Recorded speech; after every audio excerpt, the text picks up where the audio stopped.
Okay, a letter arrived in the United States mail today on March the 4th, the year 2017. Here we go, from Francis Schaeffer Cox. 20 questions for Maria.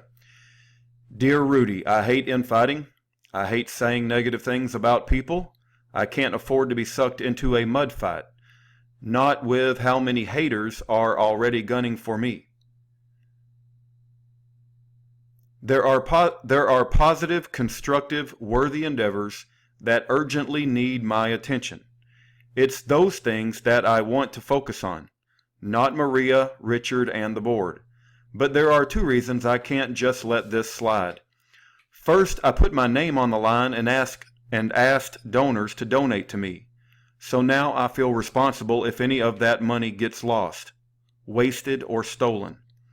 Second, I need those funds for their intended purpose, my legal battle, so I can get out and be a father to my children.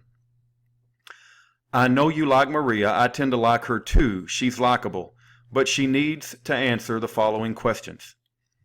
Number 1, did direct mail send out fundraising letters from Maria Rensel with her picture written by her asking donors to donate to her and her organization, and pledging to do her very best to help Schaeffer Cox get out of prison?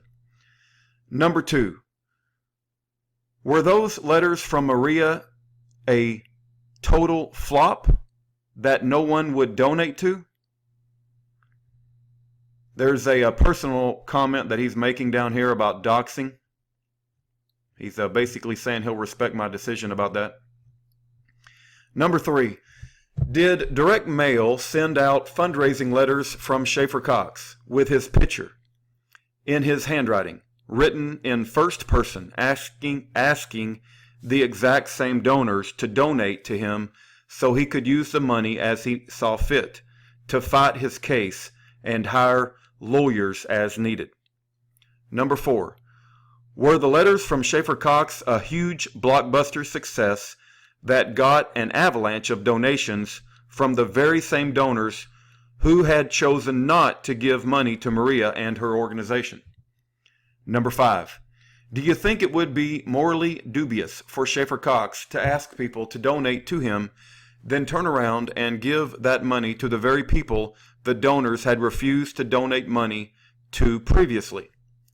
Number 6, can Maria and her organization produce any donors that say, it was my understanding that the money I donated to Schaeffer Cox would be held and controlled by a board of directors whose identities are a secret even from Schaeffer, and who are fiduciaries who spend the money however they vote to, on whatever they want, and that none of the money would be used by Schaeffer Cox to hire attorneys or pay court costs? Number 7, can Schaeffer Cox produce banker boxes full of cards? I don't know what a banker box is. I hope I'm reading that right. Can Schaeffer Cox produce banker boxes full of cards and letters from donors who believe they donated to Schaeffer Cox and are assuming he got the money and can use it as he sees fit?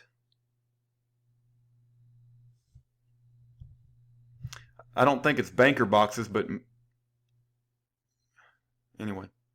Number 8, if the donors didn't give the money to Maria and her organization, and if Schaeffer didn't give the money to Maria and her organization, then what gives Maria and her organization the right to take the money and spend it however they vote to?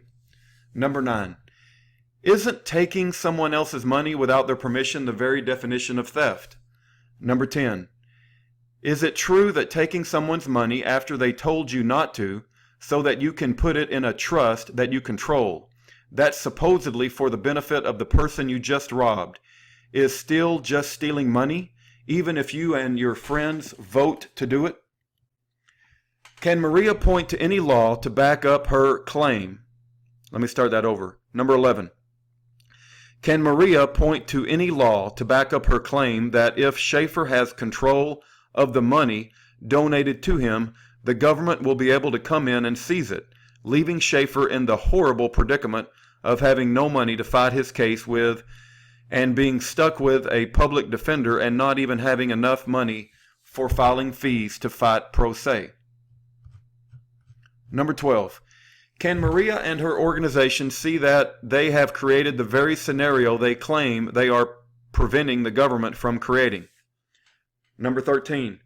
What right does Maria and her organization have to shut down the freeschaeffercox.com website that Angela Fair built and put up long before Maria and her organization came along?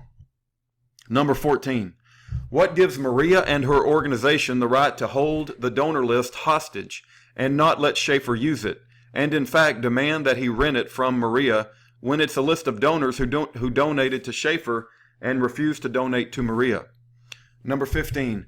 What's wrong with just transferring Schaeffer's money where he wants it transferred, leaving the website up, handing over the donor list, and respecting Schaeffer's right to decide for himself how to fight his case and who to trust?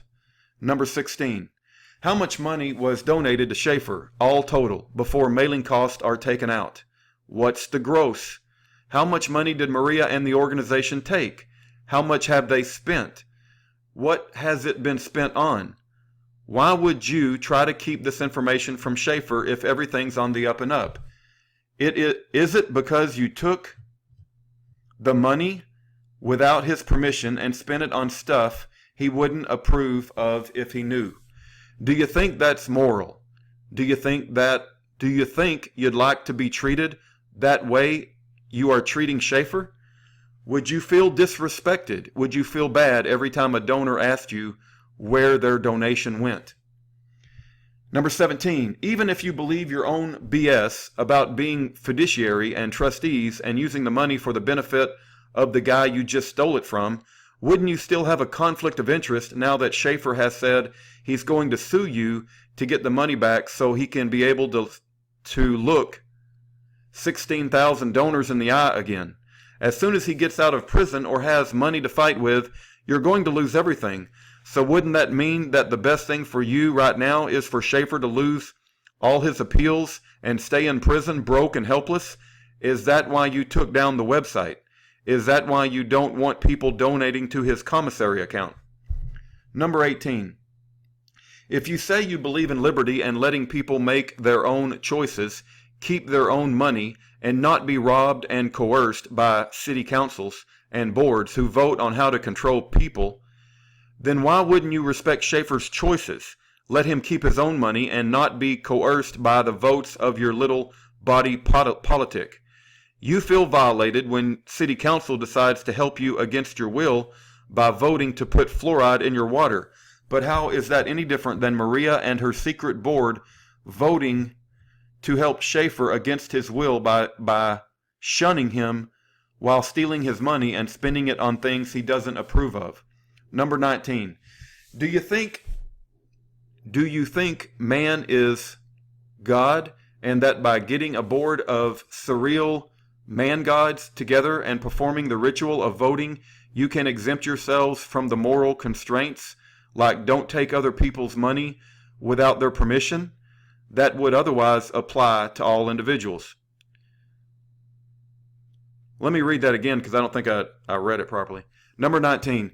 Do you think man is God, and that by getting a board of several man gods together and performing the ritual of voting, you can exempt yourselves from the moral constraints, like don't take other people's money without their permission, that would otherwise apply to all individuals? Do you really believe you can turn wrong into right by baptizing it with a vote? Do you think that that the bylaws of your secret board that say you can rob Schaeffer, override Schaeffer's right not to be robbed? Number 20. Do you think Schaeffer has a legal and or moral right to defend himself from Maria and her organization? If you've been asked nicely to stop, don't you think you should stop? Or do you feel pretty safe to step on a man's neck so long as he's in a cage? Rudy, you need to get Maria to talk to you and explain her answers to these 20 questions. If she won't do the right thing, the moral and legal and ethical thing, then you need to read this letter and all the other letters openly to all my supporters. And you need to dox her, in my opinion. Weigh the ramifications of a well-deserved doxing against an undeserved 27 years in prison, or someone's $25,000 check Maria stole from them. True story. I know you like Maria, but she has a lot of explaining to do. I've attached an I am thread between Judy Lee and Maria that sheds light on Maria's motives. Judy asked why Maria and the board won't give me my own money to fight my appeal. Maria says that they voted against it. Then she says it would have been a whole lot less work to ask for the bill than to deal with the appeal. Judy asks, what bill? Maria then says maybe Schaeffer can explain what a bill is. Let me explain. Maria really truly believes that if you refuse to go into dishonor and instead just accept the charge against you, that after the whole appeal is ruled no contest, you can ask the judge for a bill and he has to give it to you, at which point you write accepted for value on the face of the bill and hand it back to the judge, and he then just let you go free because you paid the bill. Maria tried to convince me to dismiss my one shot at appeal and try out this theory. I explained to her that I was in prison full of experts who tried and failed with this kind of stuff. I went on to explain to her that these kinds of theories are quite often the product of disinformation campaigns run by the FBI to get patriots to not fight phony charges they could otherwise beat, and to make patriots look silly and off-putting to the public. It's how the Joint Terrorism Task Force, which Trump just discontinued, thank God, was destroying the patriots and keeping them from developing real solutions to tyranny. I also explained that all 4 of the related polar pin cases had been thrown out on appeal for Brady violations, identical to the ones in my case. I've never in my life met someone who has paid the bill and walked out. So that's a 100% failure rate on Maria's check please approach, and a 100% success rate on the Brady violations out of the Anchorage U.S. Attorney's Office. I told Maria to test out her theories on seatbelt tickets, not on a 27-year politically charged federal conspiracies. I told her it was my choice to follow the well-beaten path on Brady issues and get out that way. But Maria did not respect my right to make my own well-informed decision. She wanted to test out her theories on me, with or without my consent. I know the money Maria and her board took from me isn't going to fight my winnable appeal. Let me read that again. I know the money Maria and her board took from me isn't going to fight my winnable appeal. That much is for sure, but what I suspect is that she's blowing the money she stole from me and the donors on research and development of these theories. She knows the donors, and I would not approve of this. That's why she's trying to be all secret and autonomous. And I'd bet my right hand that she is surrounded by FBI informants spoon-feeding her feel-good, silver bullet legal theories that she wants to believe. She thinks she'll starve me out, then I'll try her ideas. The behavior of Maria and her secret board is gravely serious, extremely disrespectful to me, and woefully misguided. Because of the seriousness of the damage it is causing, almost anything short of physical violence would be justified to stop them. Certainly being flooded with calls, texts, emails, and letters admonishing them to stop stealing and lying and hiding is appropriate. If a good doxing is in order, so be it. They have no right to be comfortable while robbing a prisoner who can't fight back. What they are doing is morally wrong, and they need the world to shout it in their face until they admit it and stop. Please stand up for my rights for me, since I can't from in here. The disrespect and betrayal by Richard and Maria has been the second most painful wound I've received over the course of this 7-year nightmare. It hurts worse than being lied about in the press and called a terrorist. It hurts worse than sitting through a show trial than getting dumped in solitary for years. It hurts worse than losing all my homes and land and wealth.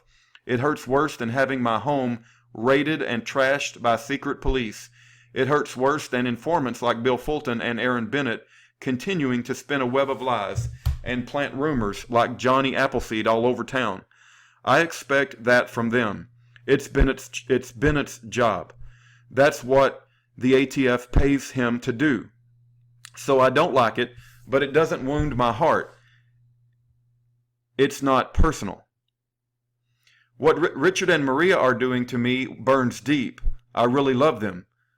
I open my heart up to them, and they cut me in a spot that can't be drawn back like a hurt hand. They are making me bleed in my core, in the pit of my chest, where there is no retreat. Even being tortured by the most vacant-hearted Nazi, mad scientist in the world, in the most stark and dehumanizing horrific movie, Political Prisoner Dungeon in America, even that is less painful and less demoralizing than what Richard and Maria are doing to me right now. When I lost my wife, it didn't hurt this bad, and I worshipped that girl. She was so woven into my soul that we'd dream the same dreams at night. Then we'd talk about them over breakfast. But when I lost her, it wasn't an act of betrayal. It was just that she couldn't take the years of separation and the decades of uncertainty. It was like I died. Then, from a distance, watched her grieve the loss and then heal and move on. That was pain. But it was the pain of misfortune, not the pain of betrayal. The way Richard and Maria are treating me hurts worse than all of that.